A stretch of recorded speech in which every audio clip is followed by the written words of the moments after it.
은혜를 받았으니까 적당히 살아도 되는 겁니까? 구원 받았으니까 회개하면서 살면 다 용서받는 겁니까? 오늘 함께 나눌 말씀은 우리는 나실인이다는 제목입니다. 한번 따라 하십시다. 우리도 나실인이다. 우리 삶 가운데 나실인으로서 거룩하게 살아가는 오늘 우리 신년의 모든 성도가 되기를 주의 이름으로 축원합니다. 이스라엘 백성들이 출애굽을 해서 이제 모세가 죽고 여호수아가 이끌고 여리고를 넘어서 가나안 땅에 정착하면서 그때부터 이스라엘의 초대 왕 사무엘 시대 전까지 그 시대를 사사 시대라고 얘기합니다. 가장 많은 부분을 차지하는 사람이 두 사람입니다. 여러분도 잘 아는 사사들이에요. 기드온이라는 사람이고 나는 오늘 우리 함께 나눌 삼손이라는 사람입니다.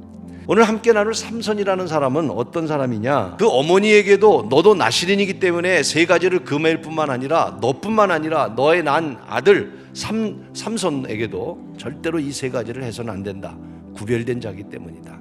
그것을 나실인이다 라고 말씀하고 있는 얘기입니다. 나실인은 첫째, 절대로 포도주뿐만 아니라 독주를 먹어서도 안 되고요, 또 포도즙도 안 되고 생포도도 안 되고 건포도도 안 되고, 또 두 번째, 삭도를 내지 말라고 말하면서 절대로 머리를 잘라서는 안 된다고 말하고, 시체를 가까이 해서는 안 되는 나실인으로 있는 사람은 부모나 형제나 자매가 죽어도 그 자리에 가서는 안 된다고 하는 얘기예요. 그 말이 뭘까요? 굉장히 당신은 구별된 자입니다. 그런 뜻을 갖고 있는 거죠. 하나님이 거룩하다고 구별했는데, 여러분 중요한 포인트에 구별했는데도, 제사장으로 선택했는데도 거룩하지 않으니까 버리셨다는 거예요. 오늘 저와 여러분은 우리가 나실인입니다. 하나님이 선택한 사람이, 하나님의 백성이. 여러분 하나님의 자녀인 거 믿습니까? 여러분 하나님의 백성입니까? 오늘 과연 우리 가정이 구별됐고 내 삶이 구별됐고 오늘 우리 교회가 얼마나 구별되었는가? 은혜를 받았으니까 적당히 살아도 되는 겁니까? 구원 받았으니까 회개하면서 살면 다 용서받는 겁니까? 내가 너를 지명에 불렀나니 내가 거룩하니 너희도 구별되게 거룩하게 살아가라고 말씀하고 있습니다. 여러분과 나만을 위해서 십자가에 돌아가신 분이 아니에요. 누구든지 그를 믿기만 하면 지금도 구원받을 수 있는, 마치 태양이 모든 사람에게 비춰지듯이 하나님은 모든 사람을 사랑하시고 여러분도 사랑하시고 죄인도 사랑하시고 죄 가운데 있어도 사랑합니다. 그러나 그 사랑의 하나님은 우리에게 말씀합니다. 그러나 너희는 구별되라고 합니다. 세상에 나가 너는 빛이 되라. 그게 구별입니다. 악한 세상에 살면서 거기서 구별되게 살라는 겁니다. 우리는 교회 안에서만 구별된 자가 아니란 말입니다.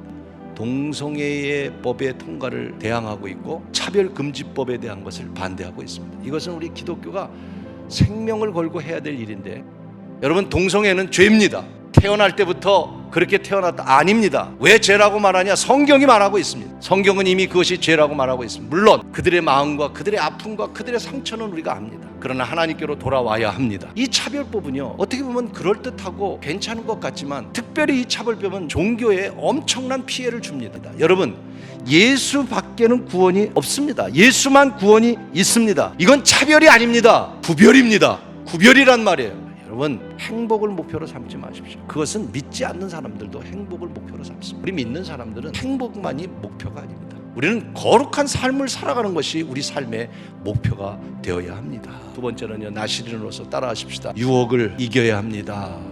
여러분, 그러나 유혹은요 쉬운 게 아닙니다. 안 가고 싶지만 가고 싶은 거예요. 유혹에 빠지고 싶지 않지만 빠지는 거예요. 적당히 살면 유혹 없습니다. 아무렇게나 살면 유혹이 무슨 유혹이 있습니까? 올바로 살려고 하니까 유혹이 있는 거죠. 여러분, 유혹은 넘어갈 수밖에 없는, 인간 인류의 타락의 시작은 유혹에서부터 시작됐습니다. 선악과를 따먹는 유혹에서부터.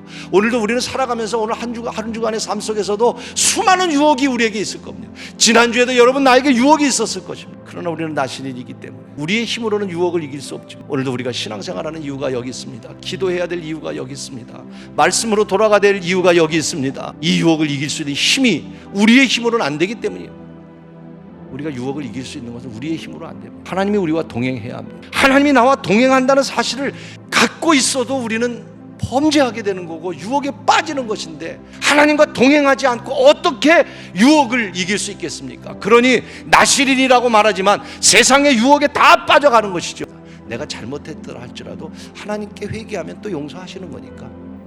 유혹은 매우 순간적입니다. 순간적인 욕심에서 시작됩니다. 유혹이 있을 수 있습니다. 그러나 우리는 나실인이기 때문에 우리는 그 유혹을 이겨야 합니다. 유혹은 무섭습니다. 그러나 사랑하는 여러분, 나실인이기 우리는 이 유혹을 이겨서 나실인으로 거룩하게 살아가는 저와 여러분이 되기를 주의 이름으로 축원하는 것입니다. 하나님의 영이 떠나면 소용이 없는 겁니다. 이 거룩한 신년 교회에 하나님의 영이 떠나면, 여러분의 가정에 하나님이 떠나면, 아무리 예수 믿고 아무리 교회 다니고 아무리 직분받고 아무리 목사여도 하나님의 영이 떠나면 아무 소용없습니다.